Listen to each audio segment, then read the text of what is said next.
rise one day at a time. Kimmy Kim and Elations Radio. They're here to get your day going fine.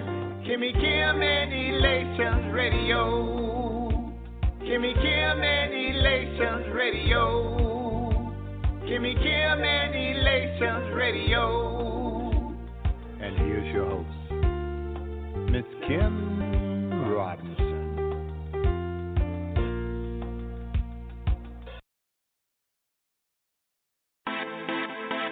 Shout out D on the track, Paint Music Media.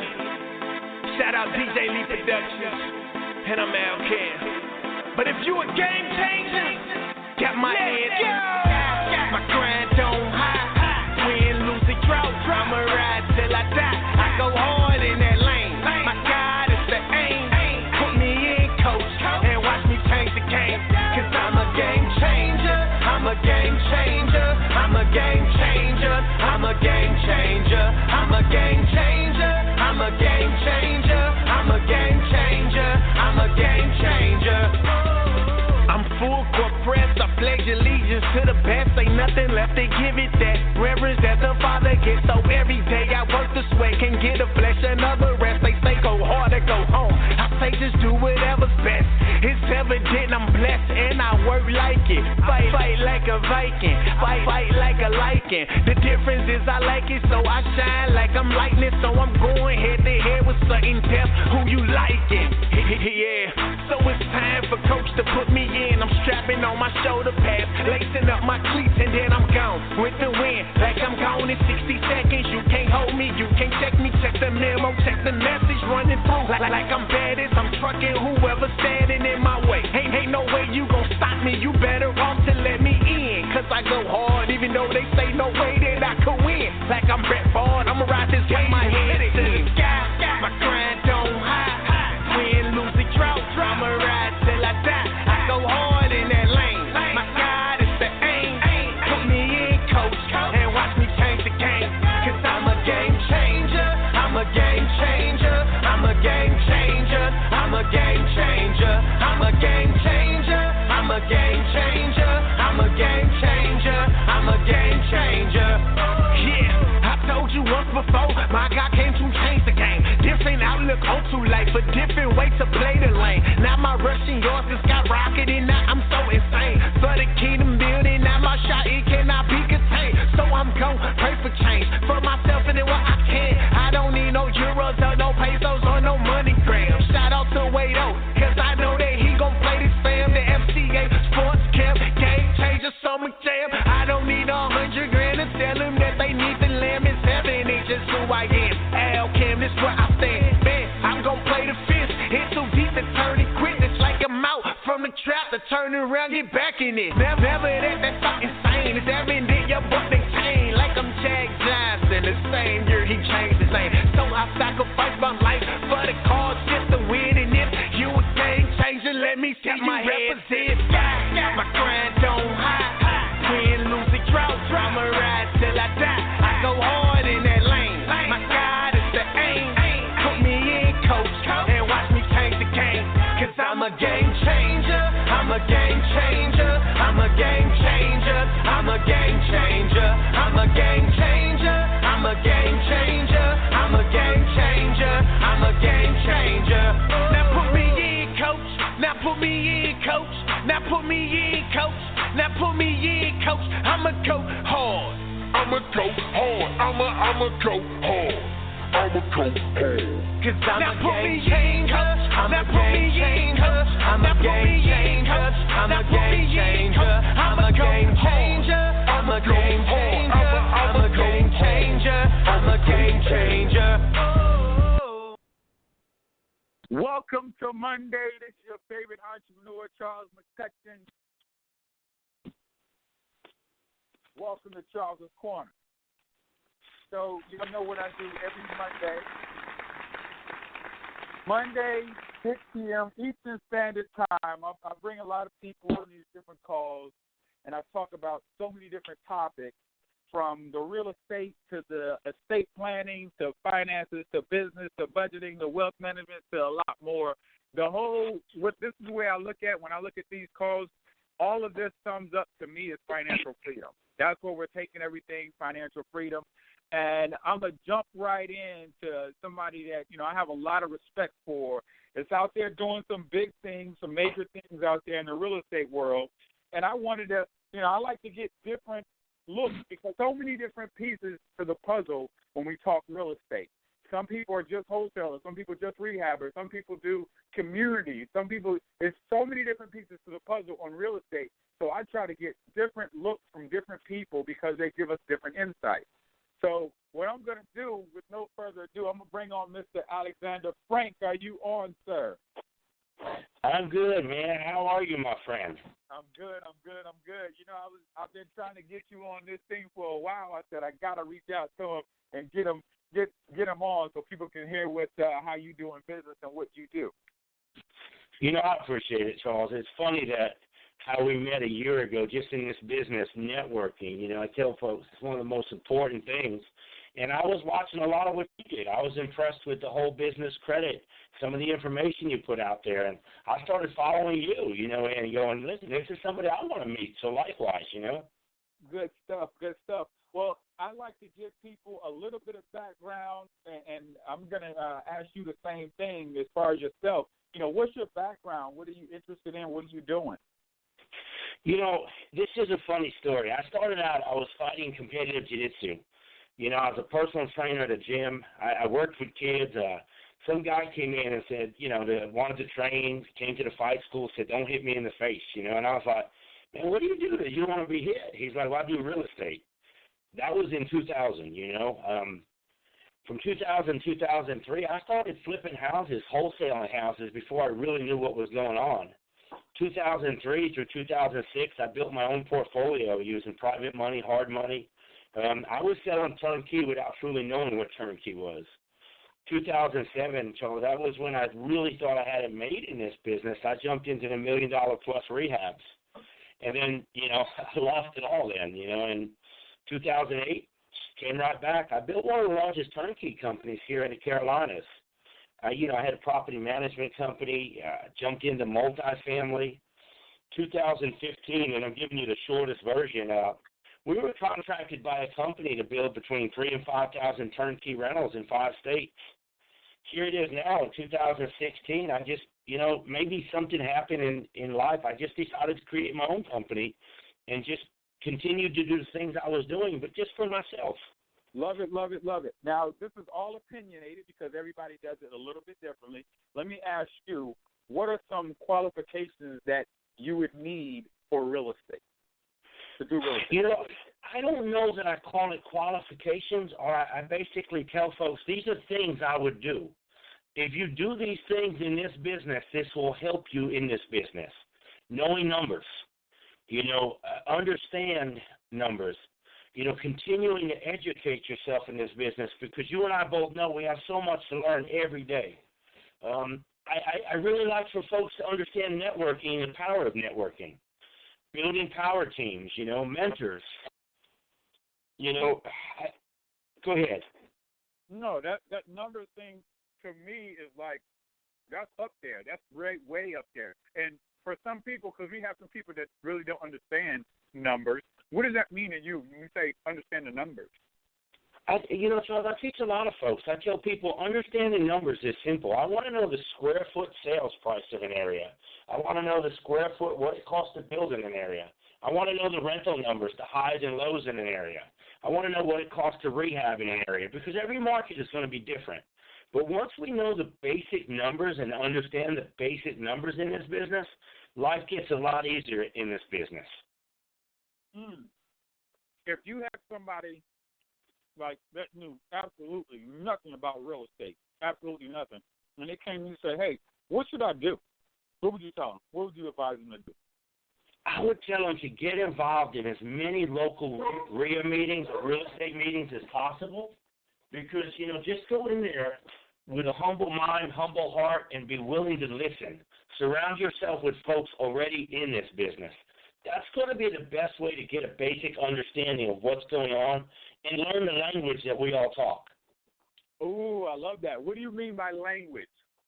There's a lot of things like ARV, debt, estimated repair value, DTI. Just so much about the business, the language. Once you understand the terminology and you can apply it, you'll have a better understanding, and you're going to be more successful in this business. Well, let me ask you this question, because this is one of my pet peeves, and everybody takes it a little bit differently. So from your understanding, when we have these, now there are some good and some bad, so I can't say everybody. So when we have these gurus that come to these towns, what is your take on it? Just give me your take. What do you think? Oh, man, they banned me from a lot of groups because I speak my mind. I'm like, this is what I tell people. I'm always going to pay for education, but I don't believe that we need to go pay $30,000 to learn this business. I do a lot of speaking and teaching myself, and I've never sold anything. Buy me some chicken wings, and, I used to say, give me a beer. But, folks, you can learn a lot through these RIA meetings. You can learn a lot through social media. There's sites like Bigger Pockets. Don't go and empty your pockets and spend money on a course. It's just, I'm all going to say no to the majority of it. I know some folks will say, no, it's worth paying education. Man, you don't have to pay an arm and a leg for something that's so easy to find as education at a click of a button. Let me ask you this for those listeners who may have never done a deal. Let's say they get started with real estate and they don't know a thing about it. Let's go to the wholesale world as well. How easy would it be to make $10,000? What would be some of the things they would have to do? Just one wholesale deal. Well, let's start. When I started out, most folks in this business start out wholesaling. Okay, this is where you start. You learn to wholesale. You find some legitimate buyers. You find out what they're looking for. You find out the different areas they purchase. And again, this goes back to networking, building power teams. I'm not going to say it's that easy because we're in what I call the top of the market, but it's realistically that something like this can be done in a 30, 60, 90-day time frame. If you go about it the right way. What do I mean by the right way? Go to the meetings. Find the real buyers in the room. Educate yourself on what they're buying, where they're buying, and why they're buying. And go out there and hustle. Go out there and make offers. Get houses under contract. And this is what you're going to do. You're going to provide them with a service. They need the homes. They want to buy the homes. You're going to do the legwork. And, if you're willing to hustle, you can make money in this business. Let's go back a little bit. Now let's go to the legal side of things. Tell me about, how you do things.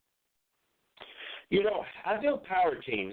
When I say a power team, if we're buying commercial, I have a power team for my commercial projects, multifamily projects, I have a lawyer. In North and South Carolina, we use a lawyer to do closings, so there's always going to be that term double closing, what is allowed and what isn't allowed.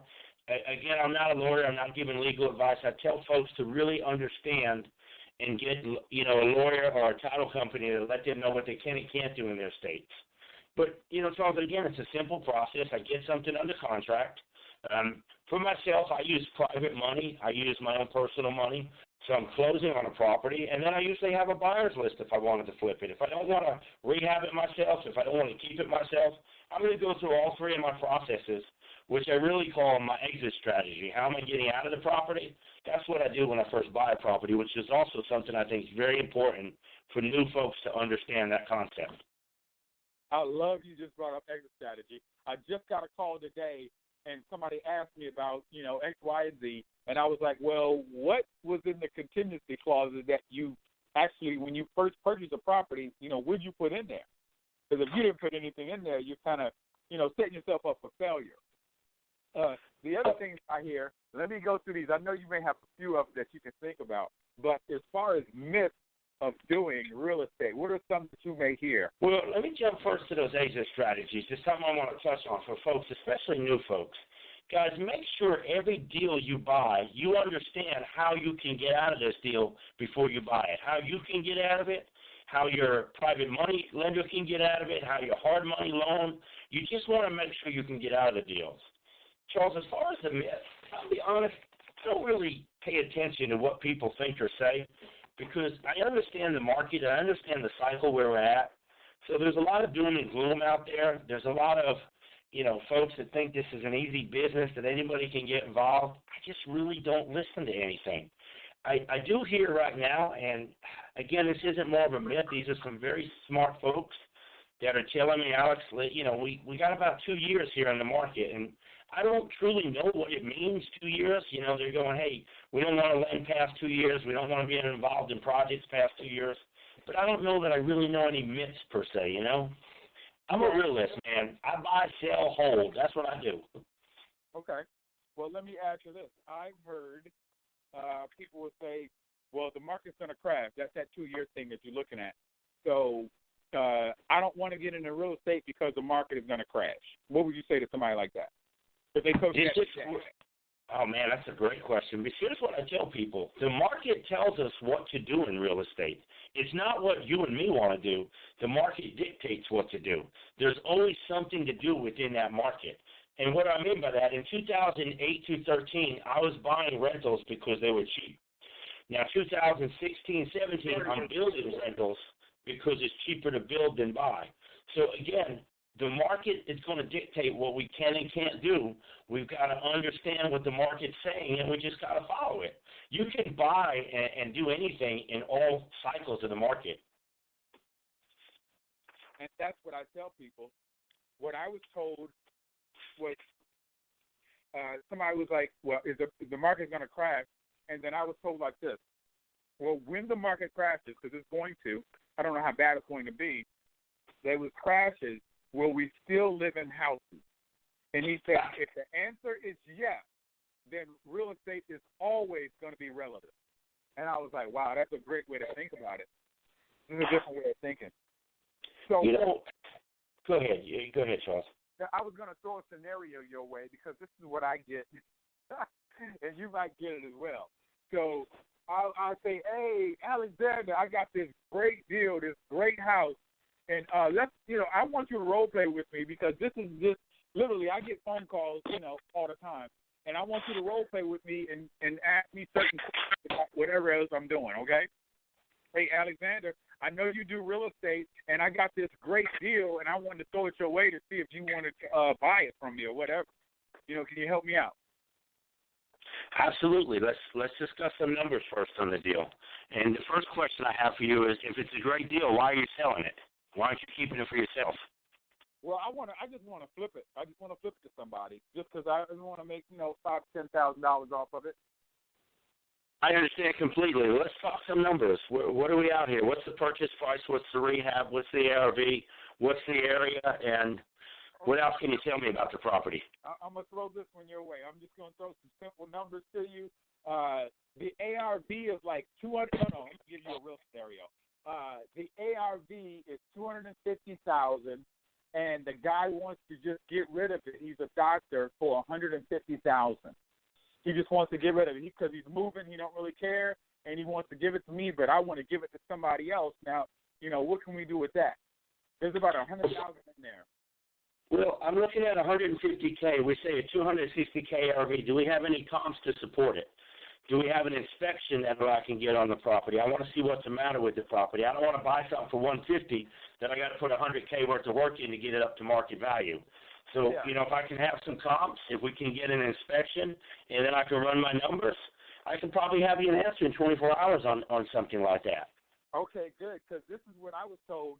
And for everybody out there listening, this is what I'm told all the time. For every property I get, 9 times out of 10, especially if it's the homeowner, I get told they don't have anything wrong with the property. Here's what I tell folks. When it's your money and it's other folks' money, you're going to get out there and look at it yourself. And this is why I tell folks I build power teams that I trust. Because here's the greatest thing about real estate. Numbers never lie. Unfortunately, people do. Numbers never lie. Unfortunately, people do. If folks will remember that and understand, I've had the greatest people in the world sell me, deals and paint this beautiful picture. Then I show up at the property and I'm going, hey, this isn't what we discussed, So always check it. Listen, get comps, get an inspection, know what you're getting into, know what you're getting out to. And if the numbers make sense, by all means. Let me ask you some other ways you make money. And I'm talking about, from my standpoint, referrals are concerned. What do you do for your referrals? Because I don't do everything. I'm not a carpenter. I don't do that. Well, Charles, I think you and I are a lot alike in this business, and I think this goes back to networking and getting paid, for referring folks. I consider myself a master networker and a connector. What I mean by a connector is I have folks that look at large projects. I have a very large network. I usually match folks, and I get paid points on those deals. When I get paid points on those deals, I take those funds and continue to do what I do, which is buy, fix, sell, and other stuff. So, again, go back to networking. Go back to creating a large network and finding deals and putting folks together. It's a great business to get paid just to connect people. I love that. I do the same thing. I tell people, you don't even have to close the deal to make money. I mean, a lot of people think I got to close. I do first deal. I'm like, if you was to network and really get out there, you can make money while you're waiting on that first deal, without a doubt. Well, just what you said, in real estate, you can't just do one thing. You're going to have multiple facets going on. You're going to wholesale. You're going to buy and hold. You're going to flip. You want to have a combination of all three of those. But, again, once you create your network, you build teams, you're going to have folks. Once folks know you're real in this business, opportunity is going to come your way. And you and I both know we can't close every deal. So this is when you flip some of these deals. You wholesale some of these deals. Make your money and move on. And that's the biggest thing for me is you can't do it all, but if you learn, like you already brought up, the lingo in this business will take you 1,000 miles faster than just trying to just jump in and not know a doggone thing and trying to, sound smart. And I hear that a lot. I hear a lot of people trying to sound smart, but I don't knock anybody's knowledge. I just listen, and it's kind of like in the back of my senses go off like, hold on, that don't even sound right. I got guys out there right now. They're trying to flip a house, like, let's say the same deal, like $250,000 ARV at repair value, and I'm trying to give it, put it out there for $245. I'm like, that don't sound right. What do you mean you want to sell it for $245, but it's worth $250? The numbers don't add, they don't add up, and a lot of people don't even get the numbers part, and they don't know the lingo. So let me ask you this: do you think somebody would have to graduate in order to do commercial vice residential? Yeah, it's Charles, this is again goes back to knowing the numbers, continuing to educate yourself, network. I had somebody just say, hey, I want to do this, I want to develop, I want to build. Listen, it takes time to get to the different levels of real estate. As far as the single family, at one point in time, I felt we were one of the largest companies. We had a pretty big outfit. For me to get into commercial, it was really hard to get in those doors because, you've got to have the credibility. You've got to have, a credibility book. You've got to have people got to know who you are. They got to know you can close a deal, So for the average person walking in a room, stepping into multifamily commercial is not going to happen overnight. But again, persistence is big in this business, persistence and passion. If you're passionate, you're persistent, you continue to go after it, doors will continue to open. Got it. Now, I get a lot of people that hit me, like I say, with a lot of deals, commercial and residential, and I'm going to throw some stuff your way, and you can throw out some things as well as far as on the commercial side to let me know that somebody at least understands commercial. And so that's where I see a big gap of the knowledge base. People come to me and people come to me and say, hey, Charles, I have this deal, or I'm looking for a 250 unit or 100-unit apartment. If you find one, let me know. I get those blanket statements. And for me, if I was to throw that to you, I'd say, hey, what else, what type of information would you want from me if I was to say that to you? I want 100 apartments, what's some of the things that come up to you? Well, here it is, folks. We just closed a 94-unit in Louisville, Kentucky. We have a group, myself. We do Zoom calls every Sunday. I've got folks from Israel, New York, New Jersey, Alaska. We run numbers. And again, it all comes down to numbers. We understand numbers.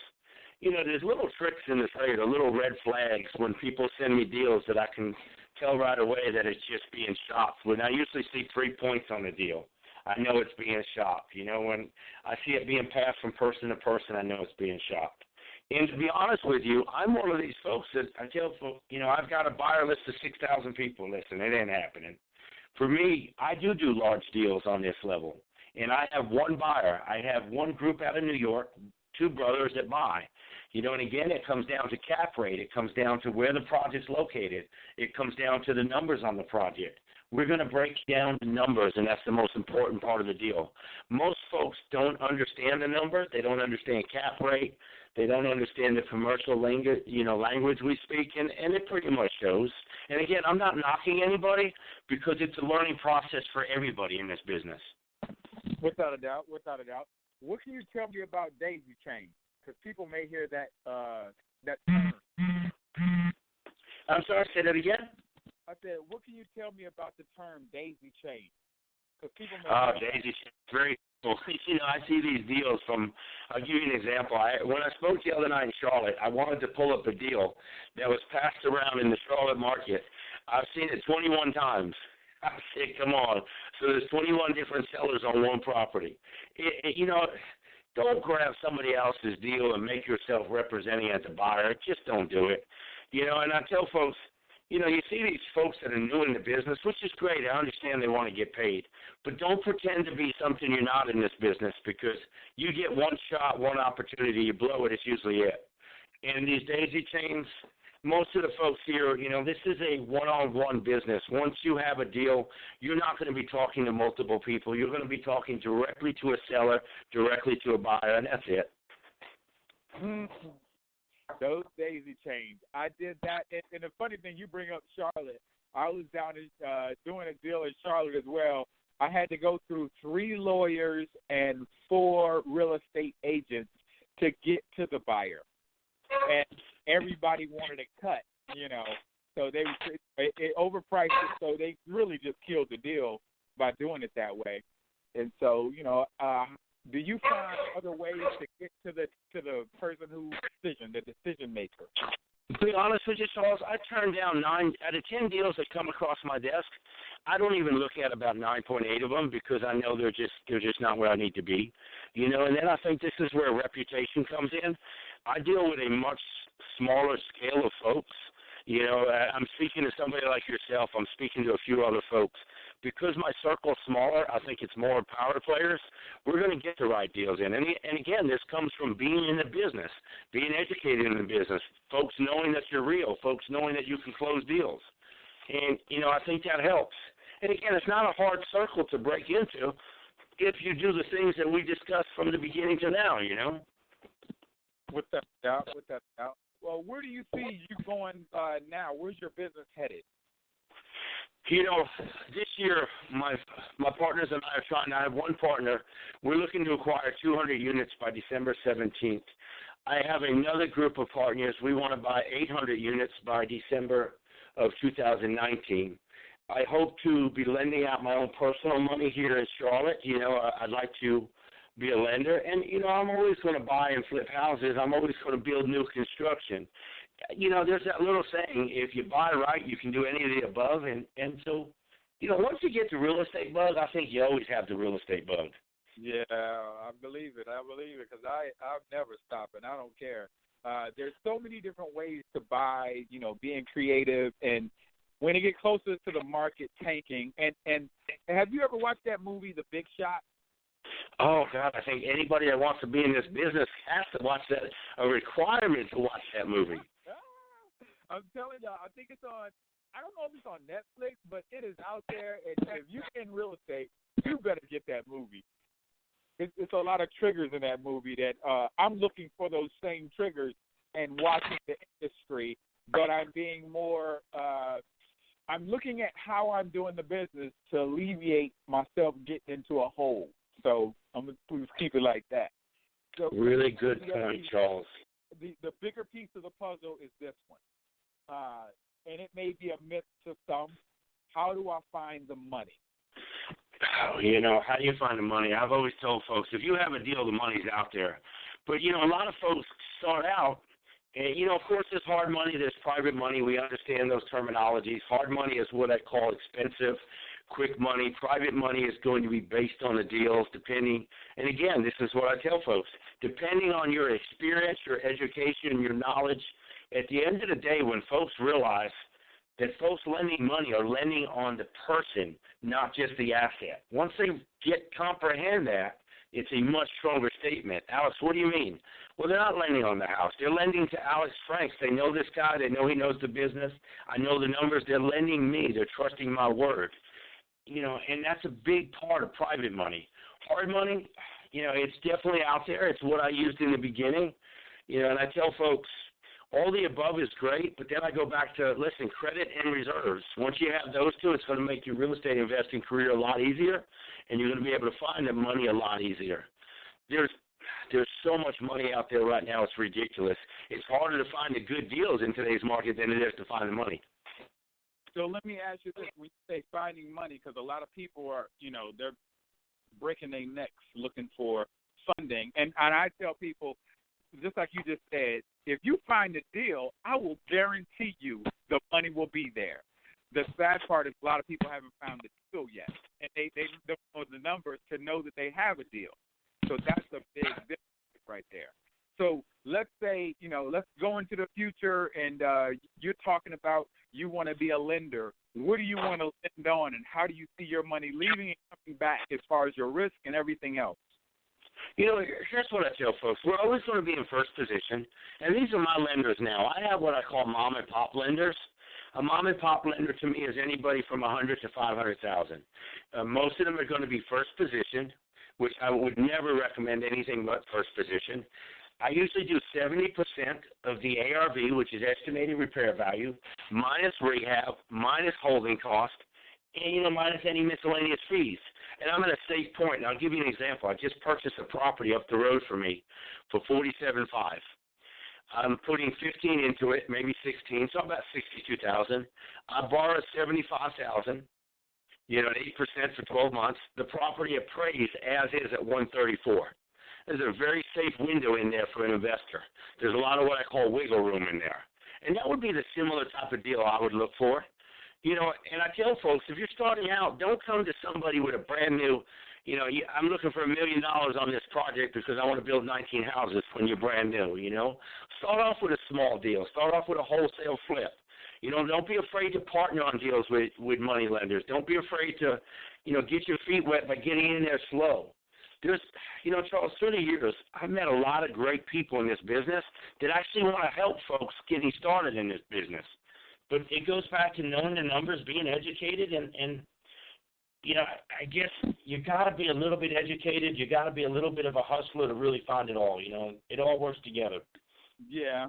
When you're looking at your wholesale deals, let's look at the average folks that's coming in. They out here, working to get a couple $1,000.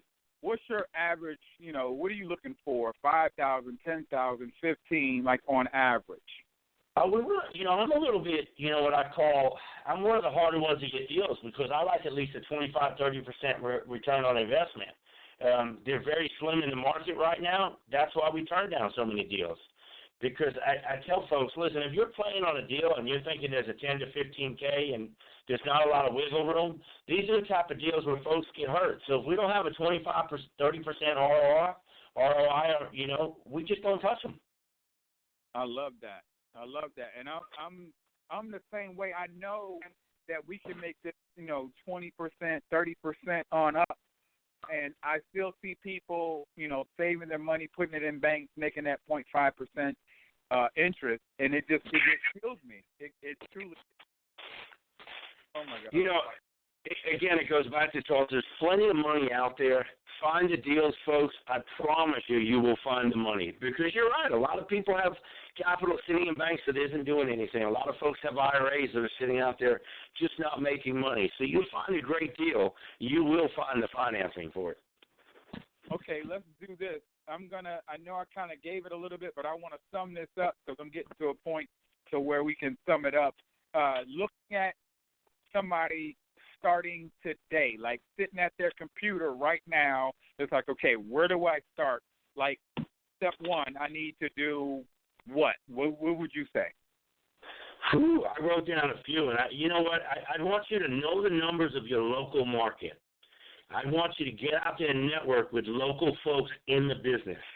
I want you to understand and comprehend what a power team is within that market. I'd want you to find at least one mentor in these meetings, you know. And I just want you to get out there and do it. You got to get out there and hustle, you know. I love it. I love it. I love it. Now, as far as the numbers are concerned on commercial, what are your numbers on commercial? Well, what are y'all actually looking for? Because and I'm gonna give you what I'm doing as well, just so you have an understanding. When I'm out there looking at commercial, I'm looking for is there any we call it in the commercial world, we call it free play, meaning I can add something, I can fix up something, and I can increase the rent by like $10 across the board to 200 doors. So what I do, I'm looking at different areas I look for decent areas, and when you're talking to somebody, I look for classes as well. I want Class C and above, and when you look at classes, like Class A is in a great area. Class B, you start going down. Class C, go down a little bit more. And then I start looking at the cap rates, and then you're looking at the rent rolls to figure out what's the mix of the apartments. Do you have 1-bedroom apartments, 2-bedroom, 3-bedrooms, what? And how much are each people paying, and are they current with the bills, and everything like that comes into play to my way. I want those questions answered, and I need to know, like, are you looking for 300 doors? And I want to know, what's your criteria? 20 to 40 million, 50 million and below. I like to know what's some other things I've just thought of. I like to know the number. One guy just posted something, and he didn't pick the price of it. And I was like, it sounds good. Okay. Hey, can you tell me the price? Because I take the price and I multiply that or divide that by the number of doors, and that lets me know how much is it per door. And so I have a criteria. I say, well, I'm not taking above this number per door depending on the location of the property. So that's what I look at when I do commercial. What are some of the things you look at? Yeah, that's a lot that you threw out. I think a lot of new folks would be kind of, that's a whirlwind. Very simple, Charles. I look for secondary markets in and around Charlotte, and again, I prefer the Carolinas. I look for C minus, C plus in B areas. In B areas where I can add value, and of course a value add on the project. I look for what I call mom and pop owners, with poor management, or folks that just want out, and then we know the numbers. We understand the numbers. Once I get the rent rolls, once I get the property, I can go through the pro forma and figure out where the cap rate is and then see if there's room for improvements on those properties. But, and again, it's a very simple process if you understand the numbers and you're educated in the business, What's the C minus? So it's going to be a little bit of a rougher area, but we prefer a C minus, a little bit of rundown, but maybe a B or B minus area where there's potential growth in the area. We can add value, and, some of these is landscaping, laundry rooms. I might add some granite countertops. I like to call it, we like to make the apartment sexy, and we'll add that value and we'll raise that rent, where we can get the value for both the tenant and the property. I get it, and I love it. I get it. So, as doing real estate, how long you been in the game so far? This will be 18 years. I look and go, I didn't know what I was doing the first couple of years. I think I really started taking things serious when I lost everything. That was 2007. Once that happened, best education in the world is lose money. You get educated real quick. Well, I like talking about the things that didn't go right, like the things that did. And, we get on these. I still get on a lot of seminars, a lot of phone calls and stuff like that. And they talk all the great things that happen, and they show all the checks and stuff. And I'm like, I don't want to see anybody else's check because it's not going to my bank account. I need to know how to do this business. I want to know what the pitfalls are. So go over some of your pitfalls, and I want you to tie in that 2007 because I want to hear about it myself. Charles, listen, it really came down to not understanding the numbers. I didn't know the numbers, I thought I knew more than I actually knew. I was overconfident. This is something I tell folks. Never make the numbers work in this business. They either do or they don't. If they don't, walk away. A lot of new folks, they want to make things work, always have wiggle room in the deals. You know, when I said 70%, I minus out repairs, holding costs, the cost of the money. I pay myself in there. If it doesn't add up, I don't do the deal. You got to know the numbers, you know, super important. Exit strategy. How am I getting worst case scenario? And you got to be honest with yourself. Worst case scenario, what am I doing with this property? How am I getting out of this property? Once you answer those, you're going to limit the risk and the risk you have involved in it if you can answer those questions. But again, it comes down to knowing the numbers. Got it. What happened in 2007? Here's what happened. You ready? I built a portfolio, a great portfolio. I was buying 2 to 4 properties at a time. I was flipping them to turnkey investors, and I was keeping one free and clear. Some guys came to me and said, Alex, listen, we hear you in Charlotte. We want to do these $1 million plus rehabs. We can get hard money loans. I'm going great. You know, I refinanced a bunch of my properties, pulled money out. I want a skin in the game. They wanted me to have skin in the game. You know, I made it big now. If folks go back to 2007, if they recall, one of the first things to disappear were jumbo loans. I signed personal guarantees, which at the time I didn't know what they were. Well, now I'm stuck in hard money loans. I signed personal guarantees. My other partners, you know, they disappeared. You know, everyone's gone when, excuse my language, but when shit hits the fan, you know. And here I was overnight. Charles, I looked at my wife and I said, wow, we just lost everything we had. Wow, my man. And so when it actually happened, you know, how long did it take you to get up and pick up and make something happen? It took me about a year to first a couple months to get over, you know, what was me feeling, you know, and hey, listen, you know, everything happened. It wasn't my fault. Once you accept responsibility and understand that this is a business, it's a very, you know, investing is a risk. But once I got over it, you know, me and a guy, we were competitors. We sat down in an office and we said, all right, man, what are we going to do? How are we going to make this happen? And, you know, again, it went back to networking. We had a large network. We started contacting other folks in other markets. I had a radio show out of California that said, hey, listen, we've got a lot of clients looking for turnkey investments. Knowing the numbers, knowing the market, we were able to jump on one radio call. That first call, we sold 11 properties. We wound up from 2009 to late 2008, early 2009 to 2013, flipping over 800 properties in multiple states. So I think we made it back pretty good, you know. Got you. Man, that is amazing. That is amazing that you can come back. And the thing I tell people, if I was to lose everything right now, what I had to pay for getting to this point, going through the trenches and understanding and learning, nobody can take my knowledge away. I guarantee I'm going to get it back. Charles, it's such an important fact. I tell people, if you lift me up and drop me anywhere in the U.S., it'll take me 2 to 3 days to figure out the market, what's going on in the market, and a few more days if I can actually get a deal in the market. You can't take education. Once you have it, you'll always have it. It's just putting it to use. I call it, you know, replication, having a system, replicating and doing it over and over. But once you know how, it's a beautiful thing. You can always do it. Well, you have any parting words, sir? You know, this is a tough business, but at the end of the day, I tell people, listen, stop and enjoy life. It's not just about chasing money. You know, enjoy life. If you're good at what you do, success will come. Just know the numbers, educate yourself, learn to network, meet folks like Charles, listen to his show, follow him on social media, you know, and at the very end of the day, enjoy life, man. We only get one life. Enjoy it to the fullest. Got it. Mr. Alexander Frank, I want to thank you, sir. And you know we definitely going to be talking because we're in a couple groups together. And what I'm going to do, I'm going to pray us out.